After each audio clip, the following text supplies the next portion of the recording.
Good evening, everyone, and welcome. My name is Candace Bergen, and I'm here with my friends, John Baird, former Minister of Foreign Affairs from Canada, Stu-Ann Stevenson, former member of the European Parliament, and Tony Clement, former member of Parliament from Canada as well, and Minister of the Treasury. We are all here together to support our friends and those people in Iran who are fighting for freedom and democracy. We're excited to be here in Paris and to be part of the Free Iran Conference. We have some important things that we want to talk about, and we're just really happy that we can be sharing this discussion with, I think, millions of Iranians and people who are watching and want to hear what we have to say as they are on the ground fighting for freedom. So great to be with you, gentlemen. Great it's to be with you. going to be a good discussion. Thanks. I think we're going to start out with what's happening today in Iran, which is the election. And for those of us from Canada, the UK's in the middle of an election. We're going to be having one in Canada pretty soon. And, you know, we have our ups and downs, but they are democratic, free elections where we know that Canadians and the UK can vote for the candidate of their choice. Women can run in elections, minorities. There are no restrictions in terms of if you can run or not. Very different in Iran, isn't it? I think there'll be more freedom at the Free Iran Conference than there will be in Iran on election day. These aren't elections. These are sham elections. The presidential elections, the mullahs and the supreme leader had to vet every candidate. They got it down to 4 so that they can ensure that they can get someone that will fall in line with their fascist religious agenda. And, you know, any election cannot be fair and legitimate if women aren't allowed to run. And the low turnout right across the country. I mean, the videos that we've seen of dozens and dozens and dozens of locations with nobody showing up to vote. So the people of Iran are speaking by their absence, not by who they're putting an X beside. You know, 80 people originally registered to stand for election as president after the death of Ebrahim Raisi, the butcher of Tehran, ironically killed in an American helicopter, a dilapidated American helicopter. But after that, they're holding this election, which is ongoing right now. 80 people registered, including 2 former leaders, Ahmadinejad, Larijani, both rejected by the Guardian Council as not being hard enough. I mean, incredible now that of the 4 people John just mentioned that have finally been put in the ballot paper, one of them, Mustafa Pur Mohammadi, is another butcher. He was one of the death committees. He's been on television boasting about how he carried out the law of God by executing thousands of mostly supporters of the MEK, the Mujahedin-e-Khalq. And, you know, he's boasting about it. And he is one of the key people standing for election. But the whole thing is a circus. What about the so-called moderate, Tony? What about the moderate that's apparently... I think this is all part of the cosplay, as the younger people would say in the Western world, that's going on here. This is just people in costumes playing roles, playing a part. And I think that is just another sign that this isn't only about how this process is managed by the mullahs. This is an act of desperation. We have an Iranian regime here, and I guess we're going to be talking a little bit more about this, but this regime is doing everything it can do to cling to power, to cling to its so-called authority, to somehow dampen down the aspirations and the wishes and the dreams of the Iranian people to live in peace, to live in justice, to live in a society where freedom can reign. And so this is just another act in the play. But I think all of us here are here because we want a different play. We see through it. Yes, we see exactly. through it. But you're right, Tony. And when you look at the very fact that they're putting on these sham elections, you know, who do they think they're fooling? You know, who are they trying to appeal to? Are they fooling anyone? Are there any leaders in the West that still think that there's some legitimacy in this regime? Would you believe they've actually had a painted van traveling around the middle of Tehran with a picture of Masoud Rajavi and Mrs. Mariam Rajavi, the president-elect of the National Council of Resistance of Iran, with a slogan in Farsi saying, if you don't turn out to vote, these are the people who will benefit. Don't join their club. It's unbelievable publicity for, the NCRI, for the MEK, but this is how stupid they've become. They used to say that the NCRI were a tiny, insignificant grouplet. Now they fear them because so many millions of young people, the rebellious youth, particularly led by women, talking about women, freedom, resistance. The women are leading this, uprising, which is simmering under the surface. And, they want to overthrow this regime and restore democracy. We've been so impressed in the West to see the number of women who have taken to the streets, who are part of the units, whether they're retired school teachers, whether they're mothers, whether they're students. Their cause is our cause. We look at them and are just so impressed by their courage and their bravery. And the people of Iran are intelligent. They know that this is not a legitimate government. They know that that it doesn't truly represent the views of the people of Iran in every corner of Iran. And that's why so many of us have gathered in Paris from around the world to speak up in support of the Iranian people, to let them know that they're not alone and that those outside Iran's borders will stand with them. Well, and I think that you've made a very important point, because for the people of Iran, they know this is a sham. They're part of this sham, and yet they must sometimes look at the West and wonder, do we really recognize? And I know we do, and there are thousands and tens of thousands of us that do. But the fact that the regime is putting on this election, they could go, hey, we're in power, we're going to go every 19, 20 years. They're worried. And I think that the people of Iran need to know and be encouraged. John, what do you think in terms of the threat? And Stu, and you talked a bit about it. Iran has got to recognize, the regime, not the people, the regime has got to recognize their days are numbered. I'm gonna now go to segue to another topic, and that is what the West needs to do. And I'm thinking in Canada specifically. We finally have listed the IRGC as a terrorist organization. It took 6 years after Parliament passed this motion. John, Tony, talk about what's happened in Canada, and then I'd like to speak more broadly to what the West can do and should be doing, because this regime should be worried. The IRGC isn't wreaking havoc just inside the borders of Iran. It's a terrorist organization in the region and throughout the world. We lost 87 Canadian citizens that were shot out of the sky by the IRGC over the skies of Tehran. No justice has got for their families, so we're standing with them. The IRGC has been, promoting terrorism throughout the Sunni Arab world, in Israel, for terrorist organizations like Hamas and Hezbollah. They're basically stealing the wealth of the Iranian people and using it to support terrorism around the world. Even attempts in Europe to try to stop conferences like this, where Persian diaspora and their friends and supporters from around the world are standing up. So we've got to condemn them in the strongest terms. Canada has been a leader in this.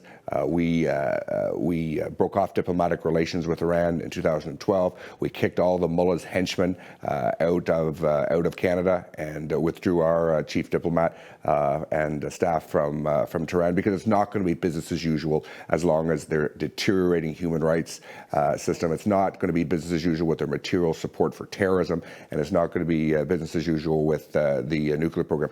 I'll just say this. Iran is a very wealthy country. Its people are well educated, intelligent. It's got great natural resources. If those resources could be put to use for the benefit of the Iranian people, Iran will be an economic powerhouse. And I guess we're all coming together to say that we want to help it get that way. Absolutely, and I think we should talk about that in terms of the corruption in this regime and the money that they're taking that belongs to the people. But before we get to that, Tony, I want to give you a chance to talk about the IRGC, specifically what's happening in Canada. They've unfortunately had the ability to organize, recruit, terrorize Iranian Canadians. Talk a little bit about that. Right, and this is the key point, that this was not a decision just based on what they're doing in other parts of the world. They are a genuine national security threat in Canada against Canadians, particularly Iranian Canadians who, I'm sorry to say, live in fear because of the activities of the regime through their terrorist arm. which is the IRGC. So this is a good first step by Canada. There's more to do to root it out of Canadian society, particularly Iranian Canadian society. But I also want to make this point that John made, because this is not just a Canada issue or a domestic issue. This is an international security issue. Iran, through the IRGC and through directly, are sponsors of terrorism, not only in the Middle East now, but they have an impact throughout the world. Iran is supplying arms to Russia to use drone warfare against Ukraine. There was a naval exercise in the Gulf of Oman, I believe it was in March. Iran, China, Russia. Yeah. You know, that's the axis of resistance, Exactly. folks. The usual suspects. The usual Exactly. suspects. And that's what's going on. So they are funding billions and billions of dollars a year to terrorist organizations that have disrupted traffic in the Red Sea. And of course, we know about their involvement in Syria, in Gaza, in Bahrain, in Lebanon, Yemen. So they are a force. They are not a force of stability, these Iranian leaders. They are a force of chaos in the world. And so you asked at the beginning, what should the West be doing? And I think that we have to recognize the threat, continue to, in other countries like the UK, ban the IRGC, not just listen to the hands at the diplomatic missions, but maybe take a political leadership stand. Stand up for something, yes. Exactly. And I think it's our duty, and those of us at this table, we want to say to the people of Iran, we are in your corner, we are on your side, and we are going to continue to advocate for peace and justice and democracy in that wonderful 3,000-year-old civilization that is Iran. But you know, we've had 45 years of an appeasement policy that has failed. How can any of the Western governments who are refusing to blacklist the IRGC, refusing to follow the example of America and Canada, saying, oh no, if we blacklist the IRGC, they will then close our British embassy, close our EU embassies, and then we won't have a channel for dialogue with the mullahs. Why do we want a dialogue with a criminal regime that regard us as their enemy, as their arch enemy? They shout death to America, death to Europe, death to the UK, death to Israel. And we want to continue dialogue with them. I still pick up newspapers in different parts of Europe, and worst of all in the UK, where you read that, oh, but they have moderates who we can still seduce, you know, we can talk to these moderates. And indeed, they have a moderate candidate standing in the election today only because they hope that will increase the turnout of the vote. Even the candidate himself said that that's why he's on the ballot paper. But if the West continue to believe that there is such a thing as a moderate, the moderate on the ballot paper today was a low-ranking officer in the Islamic Revolutionary Guard Corps, which is their equivalent of the Gestapo. They are behind all of the terrorism that's sponsored by them worldwide, and all of the problems that Tony was talking about in the Middle East. There are no moderates in this regime. No. Absolutely not. And we've got to stop even pretending to try. So, John, then why, you were Minister of Foreign Affairs, why is there still this appeasement? And I'm going to call out the UN. You know, we see what happens at the UN. How is this regime allowed to be part of any committees around freedom, around women's rights? It's preposterous. So what's with this appeasement? There are some that just want to go along to get along. The UN is their private club, and they just want to ignore the facts and try to make diplomacy work. I believe in diplomacy. I believe in trying to negotiate international peace and security. But there comes a point when people are so evil you can't work with them. There's also the pursuit of the almighty dollar, wanting to get trade delegations through Tehran. That's why I think Canada has been such a leader. We have a resolution every year at the UN going after Iran on its human rights policies, its abysmal treatment of its own citizens. We lead the way on that. We led the way on breaking off diplomatic relations and labeling this government for what it is. And then the recent decision on the IRGC, it shows that Canadians feel strongly and they're demanding their government do more. Do you know what Candice, I think? You mentioned the UN. Yeah. After the death of Abraham Raisi, the butcher of Tehran, they held a memorial event in his memory. Absolutely shameful. They flew the flag in Geneva in the UN headquarters at half-mast. So, you know, they had a minute's silence in New York in the UN headquarters. What kind of organization is that is supposed to uphold women's rights, human rights? Exactly. That's shameful. Unbelievable. And imagine the message that sends to the people of Iran. Yeah. And I want to bring this. We don't have a lot of time, and we've only just begun talking. But one of the things that has been such an inspiration to me is the Iranian people.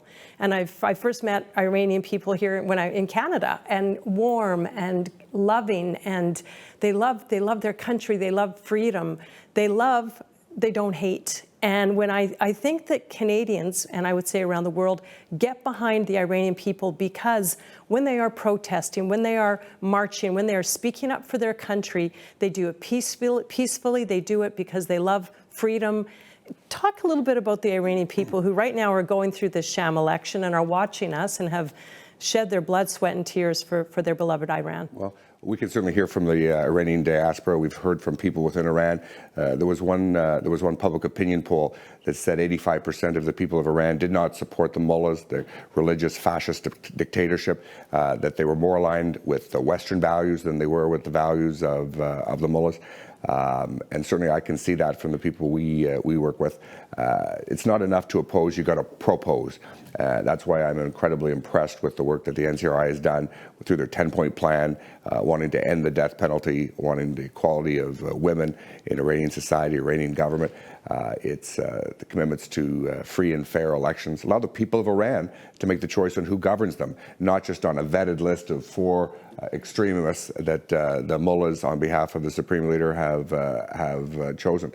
So I guess today, when we see the sham election, it's the time to talk about a better way, a better path forward. And that's why we're going to see literally probably 100,000 people on the streets in support of the Iranian people tomorrow, right here in the heart of Europe. And you're going to see people from all over the world coming to stand up and speak up against this regime and to support the Iranian people.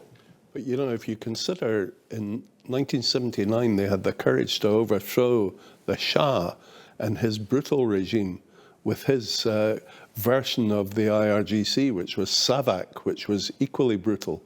And they obviously thought that they were going to restore some sort of democracy. And actually, the situation is worse. For decades now, the people of Iran have suffered from tyranny. And what they want is a secular republic. They don't want a restoration of the monarchy. They don't want the mullahs to continue in control. They want the restoration of peace, democracy, human rights, women's rights, an end to the nuclear threat, and an end to the horrific level of executions. Do you know, last year they executed over 600 people in Iran. It's now the #1 death penalty state per capita in the world. And these aren't murderers or drug dealers. They're opponents of the clerical regime. Political prisoners. Yeah. Yeah, and you know, look, obviously, it's not for us to say, in a sense, what Iran wants. It's up for the Iranian people to do it. And all I can say as an observer is that the 10-point plan, as an example, is something that is respectful of Iranian history and culture, and at the same time is something that it is respectful of inherent rights that you're born with, that are not bestowed upon you by a state, but are inherent to every human being. The value of life the value of life for each and every human being. So Iranians will decide, but I certainly commend to them to look at the 10-point plan and to look at Madame Rajavi's leadership. And they have to be given the chance. They have to be given that's right. Means real freedom and democracy. And a fair election. A fair where election. people can present their case to the Iranian people. You know, I sometimes look and wonder, shake my head wondering what motivates the mullahs in Tehran. And there's one area where I can see why. There's a reason why, Candace. There's a reason why in the Iranian constitution women cannot stand for president, because this regime are afraid of the women of Iran rising up. I have met, as my colleagues I know have, met with thousands and spoken to thousands of Iranian women from the diaspora. They show great courage, great leadership, and of course that they're led by Madame Rajavi, a woman herself. I know the mullahs would not want Madame Rajavi's name on the ballot, and probably for good reason, because it would be the end of their regime. Things would change drastically. But let's look at some of the good news. That's the victories that are happening for the Iranian people, because not only did Canada blacklist the IRGC, which was terrific, in the same week, the guy who actually fired the gun to try and assassinate Alejo Vidal Quadras, the Spanish politician who is a great supporter of the Iranian opposition, and it was obviously a sponsored assassination attempt by the mullahs. He was arrested, so he's facing a long prison sentence now for acts of terrorism. And in that same week, the special rapporteur on human rights for the UN, who is a King's Counsel from England called Javed Rahman, produced a huge document really attacking the mullahs for their brutality, and particularly focusing on the 1988 massacre of 30,000 political prisoners, mostly members or supporters of the MEK. And now we have one of the candidates in today's election, Mustafa Pur Mohammadi, who was one of these executors. He was on television, on state TV the other night in Iran, boasting that he said, oh, there wasn't only one death commission, there were 30 of them, with 2 or 3 people on each, ordering executions. Yes. So it wasn't only me, he was saying. Right. There were many others. But he was boasting that, you know, he was upholding the law. I want to say this, there will be justice for the victims of 1988, those 30,000 people. We know the people who led it. Raisi had the blood of 30,000 people personally on his hands. We should look back to history, to 1945 and 1946, the Nuremberg trials. We will hold the butchers of Tehran to account. They will be held responsible, and there will be justice for those mothers and fathers who lost their children. And I would just say this, I'm sure it must be hard for people in Iran, women, mothers, men, doesn't matter. They sometimes wonder, when will this nightmare really end? But I think when you look at the course of history, things stay the same until they don't. And then change happens. Quickly, many times. Very quickly. Yes. At the drop of a pin, all of a sudden, there's enough movement to change the history and the course of history in a country. And that's what we all hope for Iran, that this suffering ends, that there is a government that is there to reflect the will of the people and for the security and justice of the people. And that is our hope. And I want to say, I'm very optimistic about this. This is not a struggle that's going to go on forever. It is going to end. It'll end quickly. We'll all be shocked. We wake up one morning and it's different. And of course we will celebrate with our Iranian friends.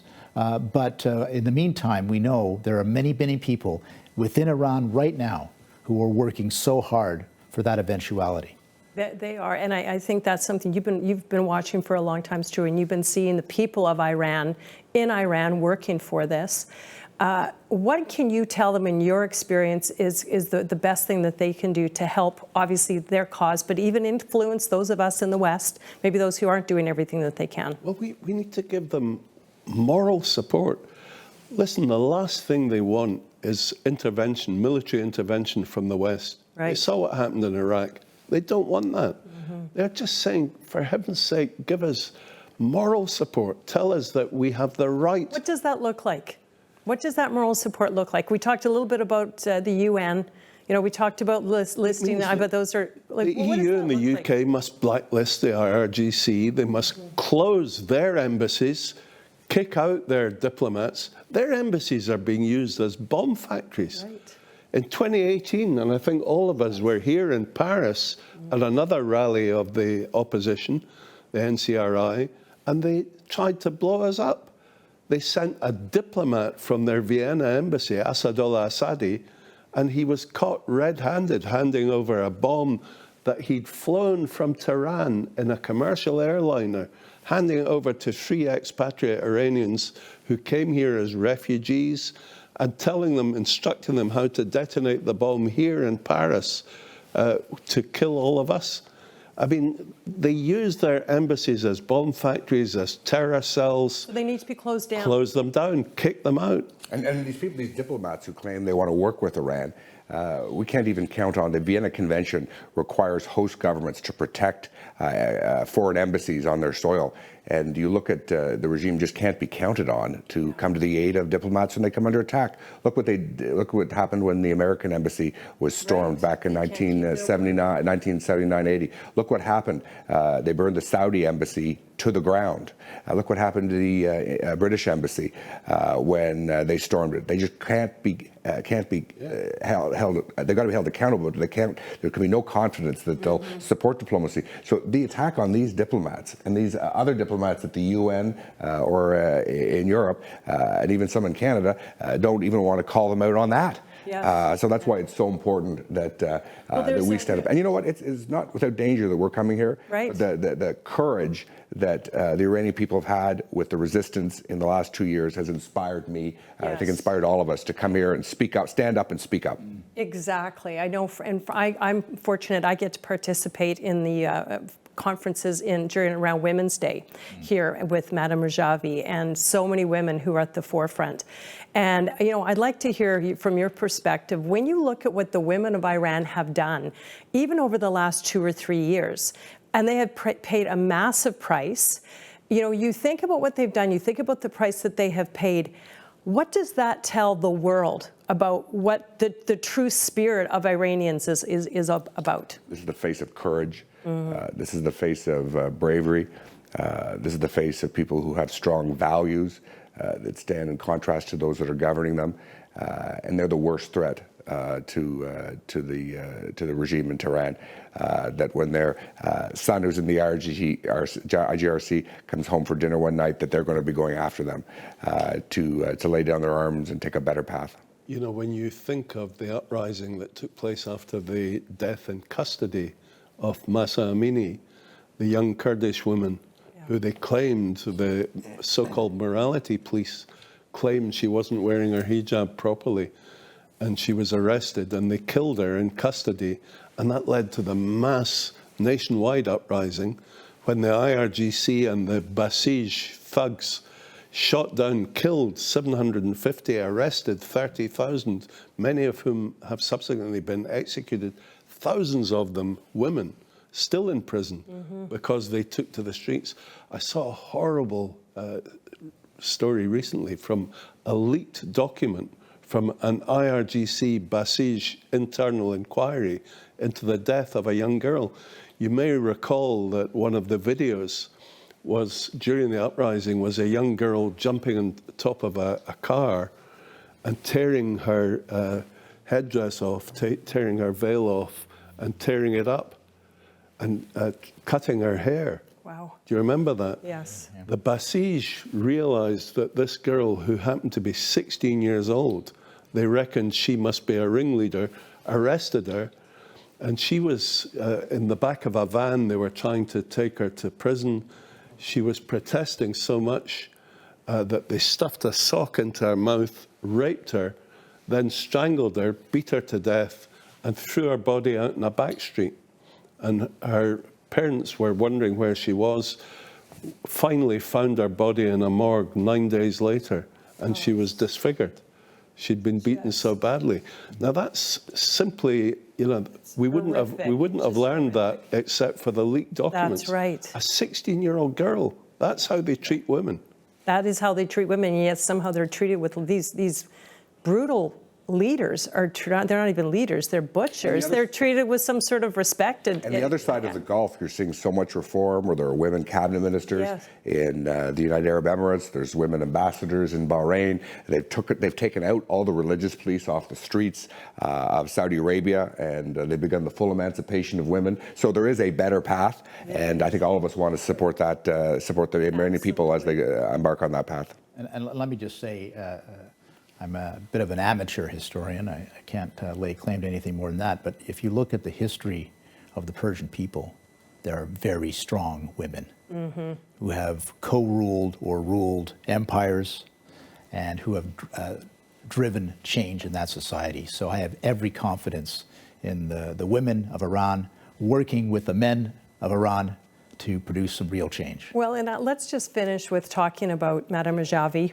And Tony, to your point, the people of Iran will decide who their leader is, but it's amazing to have incredible people like Madame Rajavi supporting democracy and freedom. And I love her plans for women. I think it's just incredible. If we had Canadian governments following that plan for women, we would be much better off. Let's talk about the NCRI and MEK. And just the plan that they have, what Iran will look like, whether it's Madame Rajavi or another democratically elected leader. You think about the natural resources, the prosperity that comes out of Iran. What will Iran look like under this kind of leadership, a true democracy? Well, I won't say the Iranian people directly. All of us, but I have worked with the NCRI. I have spent a lot of time with Madame Rajavi. I spent a lot of time with the women who lead this organization and the men. These are good, honorable people.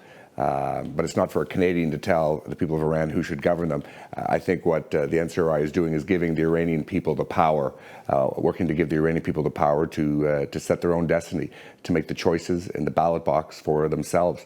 And that's why I'm pleased to stand with literally hundreds of leaders from around the world who are gathering here in Paris, parliamentarians that are sitting in power, that are taking action, like the parliamentarian group in Canada that pushed for the changes on the terrorist listing of the IRGC. We have to give the Iranian people the tools that they need to take control of their own lives. I want to completely agree with you. No one believes in outside military regime change. That does not work. And there's the people that know that are the people. The Iranian neighbors in Iraq, where the outside military regime change did not work. It didn't work in Afghanistan either. So that's why we have to morally stand with the people of Iran as they break themselves free of the shackles that this fascist religious regime have put on them. Maybe Tony, as some final words. you mentioned my role in the Treasury for Canada, but so I do see things in dollars and cents sometimes. And you look at how spending in Iran is going right now, $2 trillion for the nuclear program. It's over $1 billion a year for Hezbollah, the same for Hamas, all of these terrorist groups that they're funding or co-funding. If that money was actually for the people of Iran, they'd be more secure, there'd be more justice, there'd be more freedom, there'd be more prosperity. And that's another thing that I would like to see in a new government in Iran. They concentrate on the people and their needs rather than this paranoid infliction of misery and chaos throughout the region and throughout the world. Stuart, you have some final words as we wrap up. Mrs. Rajavi's 10-point plan is a manifesto I would be proud as a Western politician to stand under for election. This is the future of Iran is in that 10-point plan. The one word of warning I should say to the Iranian people, don't be fooled about Reza Pahlavi, the son of the deposed Shah. I called him the other day. I was in Ottawa and because he's been there several times. He seems to pop up occasionally whenever he smells an opportunity. After the 22 uprising, he suddenly reappeared saying, the uprising shows that what the people of Iran want is the return of the monarchy. That is the last thing they want. I can tell you from speaking to thousands of Iranians, they don't want that at all. That's why you hear them chanting on the streets, no to the Sheikh, no to the Shah. They don't want the current regime. They don't want the return of the monarchy. Reza Pahlavi is an opportunist. His father, according to the New York Times, fled with $6 billion that he'd plundered from the Iranian people. We don't want a restoration of the monarchy at all. We do want democracy. Well, I think you do raise an important point in that there are many people in the West, in Canada, that want to see freedom in Iran, and they don't always know who are the right ones, who are the wrong ones to talk to. And even when we post on social media, there's such an attack against the MEK, and we know a lot of that, most of it is disinformation. But I think most Canadians who want to see freedom just want to see Iranian people come together for that freedom. But the Iranians are like all of us. We all have different opinions, who we want to lead us, what's working, what isn't working. But I think your point is we have to be educated in the West. We have to know who we're talking to and who we're supporting, and at the end of the day, support true democracy. Absolutely. I mean, just don't be fooled by the opportunists like Reza Pahlavi. He pops up again. He popped up after the 7.5% pathetic turnout at the second phase of the elections in May in Iran. And even the Iranian regime themselves admitted that the turnout was appalling, 7%. And immediately we get Reza Pahlavi popping up saying, because this huge majority of the Iranian population don't want the mullahs. Clearly, they want me to come back. Yeah, I think... That's quite the political logic, isn't it? Well, it doesn't make much sense. $6 billion his father stole back to Tehran. Well, precisely. I mean, he has even in an interview said that he's in communication with the IRGC, because he said, once we get rid of the mullahs, we will need the IRGC to come back and restore peace and keep the police on the streets. It's like Himmler saying, after the defeat of the Nazis, saying we need, Churchill saying we need Himmler and the Gestapo to continue to keep the peace in Germany. Please. Well, those of us as in the West, need to be apprised of this, not just when we're here at the Free Iran Conference or when we're a part of panels, et cetera. We have to be vigilant. The people of Iran are vigilant. They're fighting this every single day. So I think, this has been a great discussion. We know the people of Iran right now are about 4% of them, possibly, if that's the right number, are participating in the sham election. The rest of them are doing the real work to fight and work for democracy. And we want them to know that we support you. We are here for you, we support you, and we want to continue to do that. So thank you so much. I'm glad we could have this discussion. It was sort of my first time being the interviewer, and you were all very helpful because you gave some great answers even before I asked the question, which was wonderful. So it's been good. Thank you, and thank you all for being who you are, strong, inspiring, and we're standing with you and looking forward to a free and democratic Iran. Thank you, and good night.